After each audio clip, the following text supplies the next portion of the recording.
Sobat, kita ketemu lagi di Ini Usahaku bareng sama saya, Handina Normalita. Dan di Ini Usaha kali ini kita akan ngebahas tentang satu usaha yang hubungannya itu sama ibu-ibu dan bayi. Karena dia akan memberikan jasa berupa pelayanan untuk mom and baby. Nah, langsung aja yuk kita ngobrol bareng sama owner dari Yumna Mom and Baby Care, yaitu Mbak Fatatu. Halo Mbak Fatatu. Halo Bunda. Sehat ya Mbak? Alhamdulillah sehat. Ini kita makasih loh udah dibolehin main-main ke tempatnya ya. Berarti apa ya? Klinik atau apa? Layanan spa ya. Layanan Ikutnya spa. izinnya layanan spa. Oke. Iya. Nah, ternyata nggak cuman ibunya aja ya, bahkan bayi pun juga bisa Bisa, ngerasain iya. layanan spa. Boleh diceritain dong, ini Yumna Mom and Baby Care itu kasih layanan apa aja sih?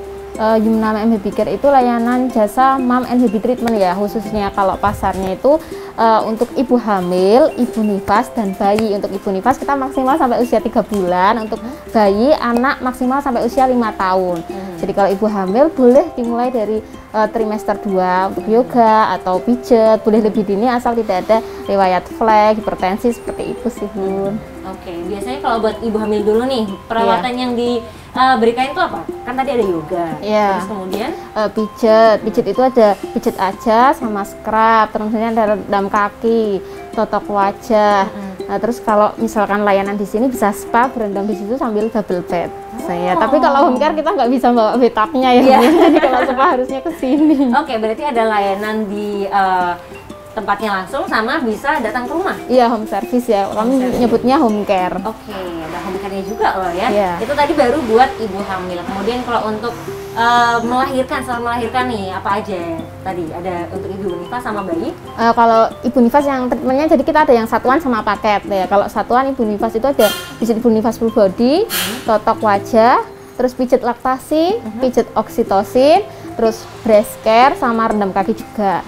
Kalau untuk baby ya, untuk usia di bawah 3 bulan itu masih terbatas ya Bu, cuma hanya baby sama baby massage sama baby gym. Kalau di atas 3 bulan bisa baby spa seperti itu. Terus kalau untuk paket newborn sendiri ya ada memandikan pagi, sore, jemur seperti itu, baby care, bersihin lidah, bersihin telinga, potong kuku, seperti itu, cukur gitu seperti itu.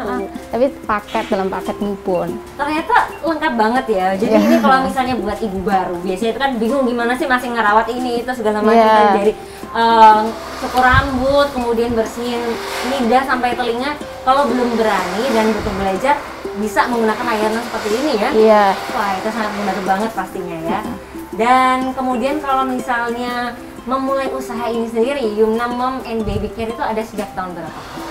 Resmi berdiri Yumna Mom and Baby Care ini 11 Januari tahun lalu 2021 ya. Saya merintisnya waktu pandemi ya, jadi benar-benar merangkak, tapi alhamdulillah respon pasarnya bagus, sempat juga naik grafiknya terus. Cuman waktu Delta itu kita benar-benar membatasin yang hanya sehari itu menerima 2 klien, karena habis treatment kita pulang mandi dulu, mau berangkat mau berangkat mandi dulu kan kayak gitu loh. Jadi kita hanya membatasi 2 waktu itu, makanya omsetnya langsung anjlok tuh. Tapi setelah deltanya agak reda, alhamdulillah omsetnya mulai naik sampai Desember kemarin. Oke, jadi protokol kesehatan pun juga sangat diperhatikan ya. Waktu delta itu kita sampai swab 2 minggu sekali. Terus kalau ada klien khusus yang memang request swab, padahal kita mungkin 3 hari kemarin baru swab gitu, ya kita swab lagi. Cuman kan ada beban yang kita bayarkan ke klien kalau misalkan memang pengen request swab lagi di hari tersebut, padahal kita sebelumnya sudah gitu. Ya cek suhu, cuci tangan pakai hand sanitizer, itu ya udah protokol kesehatan yang tetap sampai sekarang kita jalankan. Oh begitu. Nah tapi kalau misalnya dari Mbak Fatatu sendiri berarti memang backgroundnya itu dari bidang kesehatan? Iya, kebetulan saya bidan ya di Poltekkes Semarang. Oh, dari Poltekkes ya. Dan kemudian akhirnya membuka praktek ini gimana? Maksudnya kenapa nggak pilih misalnya di rumah bersalin atau mungkin di rumah sakit? Kenapa terus memilih untuk membuka istilahnya kayak layanan spa ini sendiri? Oh, ini ceritanya agak panjang ya Bun. Jadi dulu saya itu sudah ambil sertifikasi pelatihan sejak semester 5. Waktu itu saya ingat dosen saya bilang gini, ngapain kamu ikut pelatihan kayak gini, nanti tuh kamu di akhir mau lulus kamu kan kasih pelatihan kayak gini. Cuman memang menunya beda ya, nggak sekomplit yang saya ambil. Dan waktu itu saya masih ingat harganya 3.500.000 loh. Dan itu saya nabung sebagian, terus sebagian ditemui orang tua. Waktu ikut pelatihannya itu pun saya juga harus kerja ekstra. Saya nge-shift di Purwodadi. Paginya itu saya ke home hotel untuk ikut pelatihan, malamnya saya nge-shift di Purwodadi karena masih praktek. Bolak-balik berarti ya? Bolak-balik, saya 3 hari itu laju gitu. Setelah ikut pelatihan itu saya ketemu sama beberapa peserta lain yang sudah buka, bahkan ada yang di luar pulau, ada juga mahasiswa S2 yang sedang ambil tesis tentang massage gitu. Terus saya kan saya jadi penasaran gitu. Terus sebelum ikut pelatihan itu juga saya tuh penasaran karena dosen saya dokter spesialis anak bilang saya itu bikin modul baby massage sampai luar negeri. Nah, makanya saya tuh penasaran ini apa sih manfaatnya gitu. Setelah mengambil pelatihan itu saya ikut jadi pembantu penelitian kakak tingkat terkait massage yang namanya responden ya istilahnya. Responden yang paling terkesan saya itu waktu itu saya ketemu sama pasien di Ungaran, waktu penelitiannya di Ungaran, punya kebutuhan khusus. Dia sudah terapi 2 kali di Karyadi, saya massage 3 kali seminggu, dan ketika pertemuan terakhir ke treatment ke-6 yang tadinya kalau kita salaman itu dia nggak mau pegang pulpen itu dia gini, waktu saya terakhir kasih pulpen dia tuh mau genggam. Wow. Terus dan dia udah nggak terlalu takut ketemu orang, maksudnya ketemu saya mungkin karena udah 6 kali gitu ya. Terus wah bagus ya, akhirnya waktu itu saya tertarik mengambil penelitian itu waktu saya skripsi. Akhirnya judul yang saya ambil itu pijat bayi pengaruhnya terhadap batuk pilek. Pijat bayi pada bayi batuk pilek saya ambil datanya di Puskesmas Kedungmundu. Jadi yang di Poli MTBS gitu yang periksa pada batuk pilek, saya pijetin sehari 2 kali selama 3 hari berturut-turut. Jadi selama 2 bulan mengambil penelitian itu saya itu sehari pijet 6 kali bayi muter terus di jalan. Tapi banyak alhamdulillah sampai pertemuan ketiga itu mereka bilang kalau anak saya udah muntah lendir, keluar, tidurnya udah mulai nyenyak, minum susunya asinya juga mulai banyak, dan akhirnya pun banyak yang sembuh karena memang obat yang diberikan dari Poli MTBF itu yang dari puskesmas kan memang tidak ada antibiotik ya, dan kebanyakan memang kunjungan berulang setelah sebulan gitu. Terus akhirnya waktu itu saya ya Allah ini manfaatnya bagus banget ya, apalagi kalau ibunya sendiri yang bisa sampai kayak gitu. Akhirnya berlanjut dari situ, saya kebetulan pembimbing saya itu adalah founder dari yang punya salah satu lembaga pelatihan pijat bayi. Karena tahu saya kok sangat tertarik di ini, akhirnya saya ditarik jadi fasilitator untuk melatih para bidan-bidan untuk sertifikasi pijat bayi.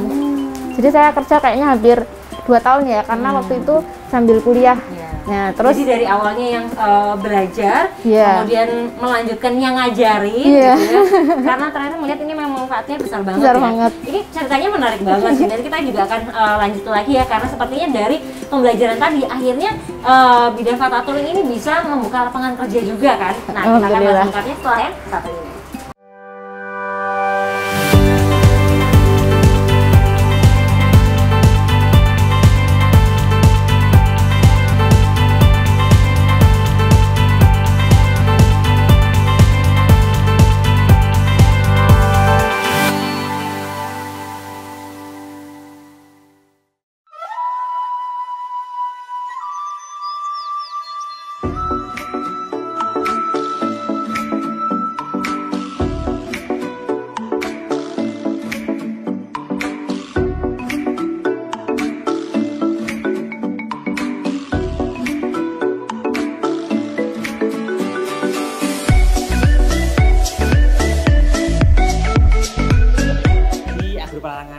Punya area yang cukup luas sampai 10 hektar. 10 hektar yang ada 3 hektar yang nyebrang di sungai sebelah timur, yang 7 hektar ada sisi barat. Di Agripelarangan ini banyak komoditas tanaman-tanaman, ada tanaman jeruk pamelo, ada coklat, ada juga alpukat, ada juga jambu kristal, ada durian dan lain-lain, termasuk ada tanaman semusim.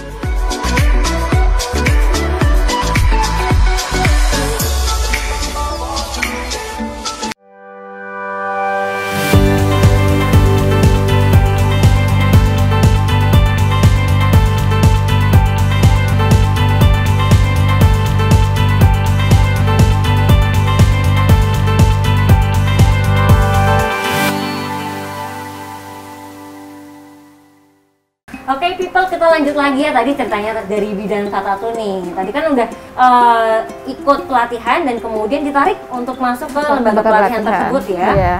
Terus kan untuk lembaga pelatihan itu kan kita kerjanya pasti event ya, banyak orang pasti. Nah ketika pandemi, saya ingat banget job saya itu terakhir bulan Februari di Cirebon. 1 minggu kemudian bandara tutup. Terus habis itu ganti online training.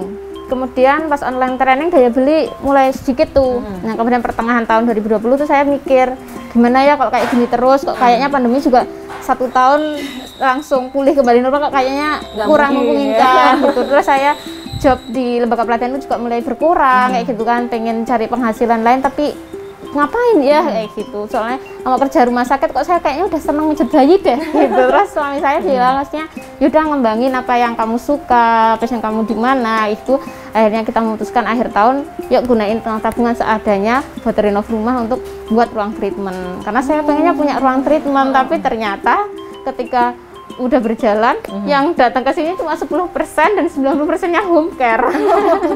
Karena mungkin perubahan kebiasaan dan preferensi masyarakat terkait sama pandemi itu ya. Biasanya mungkin lebih ngerasa safe kalau di rumah sendiri ya. Iya, kemudian mungkin ibu-ibu kok agak malas mungkin ya rempong kalau bawa anak ke sini. Mungkin ya, jadi mau keluar lebih senangnya di rumah. Nah itu kemudian kalau dari segi harga nih, ada perbedaan nggak kalau misalnya treatment di rumah dan juga treatment di sini langsung? Kalau dari harga treatmentnya sama, cuman kalau untuk home treatment apa home care itu ada tambahan biaya transport. Oke, dan sama itu ya tadi ada beberapa yang nggak bisa dilakukan kalau misalnya nggak di sini ya, terkait sama bathtub ya. Kalau di rumah ada sih nggak apa-apa ya. Boleh. Oke, dan terus kalau bedanya pijat seperti ini dibandingin kan ada juga nih misalnya kayak pijat yang secara tradisional yang biasanya barangkali sama sesepuh gitu kan. Yang membedakan itu apa? Kalau pijat Mbah Dukun ya, maksudnya itu kan ilmunya temurun-temurun. Maaf ya, jadi ini maksudnya kalau Mbah Dukun bukan menyalahkan Mbah Dukun ya atau memuji Mbah Dukun. Memang kalau ada pijat tradisional sama pijat modern itu sangat berbeda ya. Kalau pijat modern itu dilakukan oleh tenaga yang sudah profesional. Ilmunya juga berdasarkan evidence base, sudah diteliti dan jelas kayak gitu. Kemudian kalau temurun kan ilmunya memang turun-temurun ya, kadang juga dipaksakan. Bahkan saya pernah melihat miris banget story klien saya, padahal udah pernah ketemu nih, tapi masih Mbah Dukun itu dibalik kakinya yang di atas, kepalanya di bawah juga. Saya nggak tahu keluhannya itu apa, karena kok sama Mbah Dukunnya diangkat gitu ke kakinya gitu kan, kasihan ya, dia nangis dan nggak nyaman gitu. Sedangkan kalau baby massage di tempat kami, di massage modern itu ya kita kalau bisa kenalan dulu sama bayinya, diajak happy dulu. Kalau nangis juga ditenangkan, karena efek relaksasinya tidak akan dapat sama oleh bayi. Kan jadi stres ya, nggak enjoy gitu. Sedangkan tujuannya kita untuk pijat bayi itu ya stimulasi, meningkatkan kuantitas dan kualitas tidur bayi, dan efek relaksasi meningkatkan hormon bahagianya. Kalau ketika dia nggak happy, hormon bahagianya nggak bisa muncul tuh. Makanya ketika kalau mau pijat ya kita samakan dulu frekuensinya sih. Saya nyebutnya terapis ya. Kalau kita terapis sama si bayi nih. Cuman memang adaptasi tiap bayi berbeda-beda ya Bun. Kebanyakan malah lebih enjoy di rumah daripada datang ya, karena tempat baru gitu. Yang kita tenangin dulu, kita kasih mainan atau pijat sambil gendong ibunya gitu. Bisa juga. Dan mulai bagian yang pijat itu nggak bisa kita tentukan paten, karena mana bagian tubuh bayi dulu yang dia rela dia berikan. Kalau misalkan dia maunya punggung dulu ya punggung dulu, kalau mau yang kaki ya kaki dulu, kalau tangan ya tangan dulu gitu. Biasanya wajah yang nggak mau sih, kalau nggak wajah yang nggak mau ya 1 kali aja deh gitu, totok wajah bayi gitu 1 kali aja gitu. Tapi pada prinsipnya kalau pijat bayi di modern di tempat kami Yumna ya yang happy gitu, pijat bayinya tuh dia happy, nggak nangis, nggak kejer. Nah ini baru tahu sih saya kalau ternyata memang orang dewasa aja datang ke spa itu untuk bisa relaksasi, biar lebih santai, ngelepas stres dan juga badannya lebih enak ya. Apalagi bayi gitu kan, dia butuh bukan yang kemudian sakit atau jadinya nangis, tapi ya harusnya bisa gentle dan juga happy gitu ya. Kecuali memang bayi-bayi yang sakit ya, misalkan batuk pilek, kolik, itu memang dia kondisinya sudah sakit. Ketika dia sakit, bayi itu memang belum bisa ngomong ya, bahasa dia adalah menangis. Jadi ketika sakit dia memang boleh dipijat nangis itu boleh karena memang dia sakit dan kita perlu tolong gitu. Jadi yang untuk kondisi-kondisi tertentu memang boleh dipijat saat menangis gitu ya. Nah, tentu dengan ini ya sesuatu yang jelas. Ya. Oke. Dan ini juga ternyata bisa ya dari pijat itu tuh menyembuhkan penyakit-penyakit seperti tadi batuk, koli, pilek ya. Ada treatmentnya khusus. Koli, konstipasi, batuk pilek, ya, kembung gitu. Oke, ini ternyata dari segi kesehatan juga perlu ya kalau gitu. Nah, kemudian kalau untuk bayi sendiri biasanya untuk treatment seperti ini setiap berapa lama?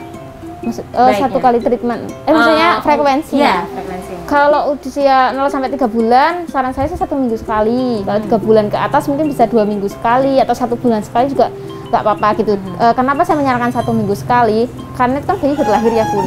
Kadang itu ada orang tua yang benar-benar takut untuk tummy time tahu ya, maksudnya ditengkurapin gitu ya. Jadi ketika kita ketemu sama orang tua yang benar-benar nggak pernah tummy time, mereka cenderung rewel terus gitu, karena punggungnya pegel, kita tidur terus punggungnya pegel nggak sih Bun gitu. Nah kemudian kalau kita pas treatment 1 minggu sekali kan kita kadang pijat punggungnya juga ditengkurapin kayak gitu kan, terus mungkin dia juga rewel, capek, digendong-gendong terus gitu, makanya intensitasnya harus lebih sering ketika 3 bulan ke bawah gitu. Nah kemudian kalau dari segi produk yang digunakan selama treatment itu seperti apa? Untuk produk masasnya ya? Iya. Kalau masas saya pakainya sunflower oil. Nah sunflower itu khusus memang vegetable oil yang memang murni ya, 100% murni, nggak ada parfumnya gitu. Saya pernah sih bedah jurnal terkait minyak ini karena saya tertarik gitu ke minyak yang mengandung parfum itu memang sangat sensitif ya buat kulit bayi, bisa ada yang tumbuh bintik-bintik setelah pijat. Yang saya kan takut ya karena pengen jasa dan bayi pula, makanya saya pengennya pakai vegetable oil. Terus kemudian kami blend pakai saya belum nyebut merek sih, Young Living, tahu Young Living?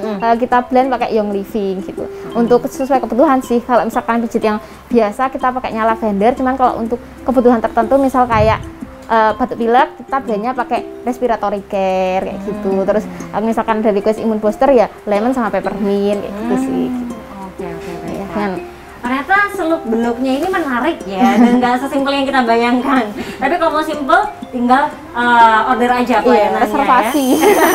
Nanti kita akan lihat juga seperti apa sih pelayanan yang ada di sini, kemudian layanan yang ada di dalam rumah, fasilitas-fasilitasnya. Jadi jangan kemana-mana, tetap di Ini Usahaku.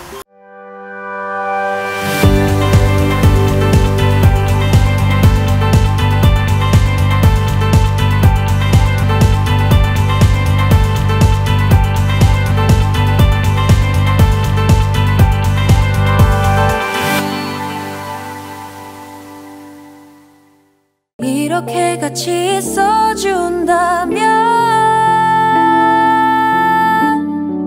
No I believe 라라라라 부르는 노래 자꾸 찾아 헤매이던 그대와 마요 내 사랑 be my only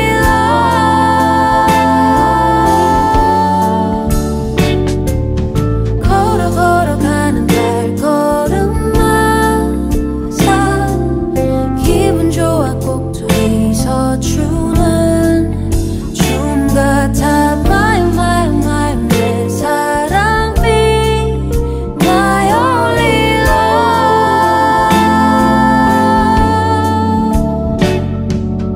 be my only one.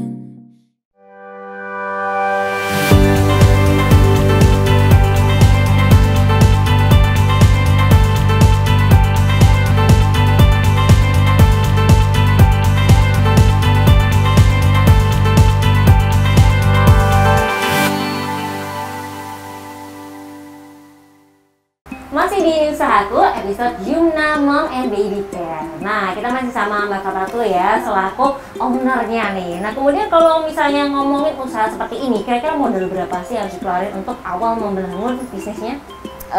Nah inilah keunggulan usaha jasa ya Bun. Maksudnya kalau misalkan kita mau home service aja tuh kita hanya butuh modal minyak loh. Keahlian tentu ya, keahlian tentu, sertifikasi itu tentu. Cuman kalau bentuknya barang yang habis pakai itu ya hanya oil saja, minyak. Cuman karena kemarin awal membuka ini saya pengennya ada tempat, kemarin saya renov ini kalau hanya untuk kolam dan bathtubnya serta water heater gitu ya mungkin 15 ya. Lebih banyak itu kemarin karena saya memang beberapa untuk di belakang rumah. 15 kemarin cukup sih. Kemudian itu sudah balik modal kah sampai sejauh ini? Sudah berkali lipat. Alhamdulillah, berarti Alhamdulillah. lumayan ya, Ya, dari segi alhamdulillah, ongkos ya. pemasukannya. Kemudian kalau yang jadi kendala berarti apa? Kalau ini kan pasti usaha jasa butuh sumber daya manusia, Ya, kan, itu. terapisnya. Sulit nggak untuk nemuin? Untuk terapisnya ya memang agak sulit sih. Saya wawancarai fresh graduate bidan itu yang tertarik terkait bayi, mengambil care gitu memang sangat sedikit. Saya juga kurang paham kenapa kok belum terbuka pikirannya. Jadi mindset bidan saya kan maunya bidan ya. Mindset bidan itu kalau lulus ya harus nolong persalinan. Nah, mindsetnya seperti itu. Nah, saya tuh pengen sharing kalau ilmu kita tuh bisa lebih terapin di dunia usaha seperti bahkan ini. lebih luas ya. Dan ini modalnya minim kayak gitu, harus tinggal ambil sertifikasi, lulus, kita bisa buka usaha sendiri tanpa harus nunggu STR keluar, bisa dapat pemasukan tambahan dan ilmunya juga diterapkan kayak gitu. Sebenarnya ya salah satu tujuan saya untuk buka usaha ini juga bisa menyerap lapangan pekerjaan ya Bu. Maksudnya karena memang lulusan bidan dan kebutuhan saat ini lowong kerjaan di rumah sakit klinik kan jauh lebih sedikit daripada lulusannya. Oke, keren banget loh, karena kemudian nggak cuman punya keahlian di bidang kesehatan saja, tapi juga kemudian mengembangkan sisi entrepreneurnya ya, gitu saja. Nah, kemudian kalau untuk tadi kan udah ada kendalanya. Kemudian kalau menurut bidang Fatatu, kelebihannya dari Yumna ini dibandingin yang lain apa?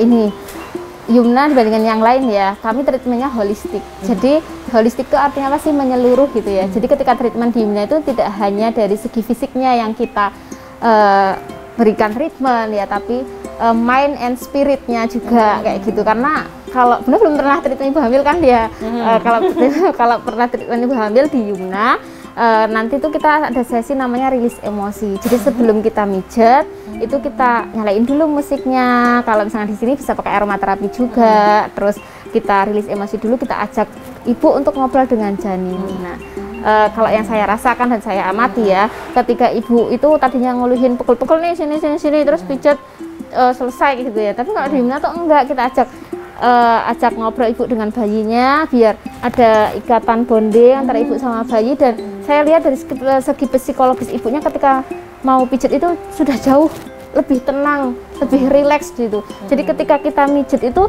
ya udah, maksudnya dia menikmati dengan maksimal. Cuman kalau kita nggak rilis kita langsung pijet nih, itu kadang ada yang sambil main HP, terus ya mungkin lagi jekel atau apa, nah itu tuh masih terbebani. Jadi manfaat pijetnya yang dia rasakan itu nggak maksimal gitu. Iya. Ini baru tahu loh, karena kadang saya juga kalau misalnya ya udah sambil main HP gitu, ternyata karena itu salah satunya ya mungkin bedain holistik tadi. Jadi pengen hamil lagi nih, bisa ngerasain spanya. Kemudian kalau sejauh ini kliennya Yumna itu dari mana aja dan melayani sampai mana kalau untuk Semarang Home Care? Kalau Semarang Home Care ya Meranggen, terus Ungaran, Gunung Pati udah sampai ada. kabupaten ya? Iya, ada beberapa yang nyantol. Cuman yang paling jauh yang datang ke sini Purwadadi. Tiap bulan. Waktu ketemu bayi dia usia 5 bulan sampai terakhir ketemu 9 bulan. Ke sini perjalanan 1,5 jam. Iya, cuma buat pijit bayi gitu. Jadi kayak saudara, saya nyambung silaturahim ya Bu ke sini sambil bawa anak. Ya, boleh. Oke, berarti jadi malah nambah saudara ya dari usaha ini.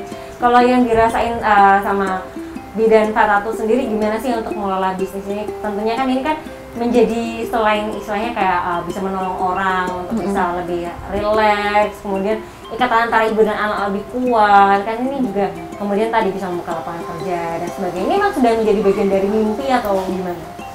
Iya, sebenarnya kalau mimpi itu waktu kuliah ya pengen sih buka kayak gini. Cuman waktu udah keasikan kerja di lembaga pelatihan itu juga saya lebih asik lagi gitu, udah menikmatin. Cuman ya salah satu mimpi waktu kuliah iya, cuman waktu itu ya ngalir aja gitu. Dan kemudian memang karena udah itu tadi seperti tadi yang saya udah suka baby massage, treatment kayak gitu. Jadi saya udah nggak ada pikiran kalau pengen kerja di rumah sakit tuh udah nggak ada pikiran sama sekali. Alhamdulillah sangat menikmati maksudnya usaha ini, misalnya lebih bermanfaat. Saya senang ketemu dengan orang yang berbeda setiap hari, bisa konseling. Apalagi hal yang paling saya maksudnya berkesan gitu ketika mendampingi newborn. Yang paling kerasa itu ketika mereka ambil sampai 1 bulan, kan saya ini ya, lihat setiap hari mendampingi mereka masa adaptasi di awal persalinan, yang tadinya begadang stres gitu, ASI nggak keluar kayak gitu. Kita berikan treatment, kita berikan edukasi, keluarganya juga kita edukasi. Dan ketika maksudnya kita pamitan di akhir sesi waktu 1 bulan diselesai, itu sangat berbeda maksudnya. Wah, bisa melewati ini ya Bun, gitu maksudnya. Nggak karena kan bagian dari perjalanan iya gitu ya. Di awal-awal itu kan sangat susah ya, maksudnya ada yang keluhannya puting lecet lah ya, apa banyak ya nali pusatnya, ketika puput dia panik lah, apa kuning gitu, haji kuning dan sebagainya kayak gitu. Kita memberikan edukasi dan mereka bisa maksudnya nggak jadi terlalu was-was karena kita bisa mendampinginya itu kita nggak hanya ketika datang loh, ketika mereka cek pun kita bisa melayani seperti itu. Jadi mungkin resiko baby bluesnya juga bisa berkurang ya dari treatment di Yumna seperti itu. Nih itu sih. Wah, ini sebenarnya sesuatu yang sangat besar loh untuk ibu baru yang sedang menjalani berbagai macam rutinitas, kemudian peran yang baru butuh nggak cuma secara fisik aja tadi ya, bahkan secara emosional pun juga akan terbantu begitu ya. Dan terakhir dong dari Mbak Fatatu, kira-kira ada pesan nggak nih misalnya untuk apalagi teman-teman bidan ya yang baru saja lulus, kemudian yang kayak tadi disampaikan Mbak Fatatu bahwa nggak terbatas cuman kerja membantu persalinan aja loh, bisa untuk dikembangkan ke yang lainnya. Membuat mahasiswa yang baru lulus, terutama yang bidan ya, tenaga kesehatan, maksudnya di dunia sekarang itu yang udah digital marketing semuanya, keterampilan kita tuh bisa kita salurkan lewat media apa aja. Maksudnya kita hanya buka sesi konseling atau itu kan juga bisa sekarang kita lewat WA-nan atau apa gitu ya. Jadi nggak melulu tentang harus ketemu dengan pasien di rumah sakit atau klinik fasilitas kesehatan kayak gitu.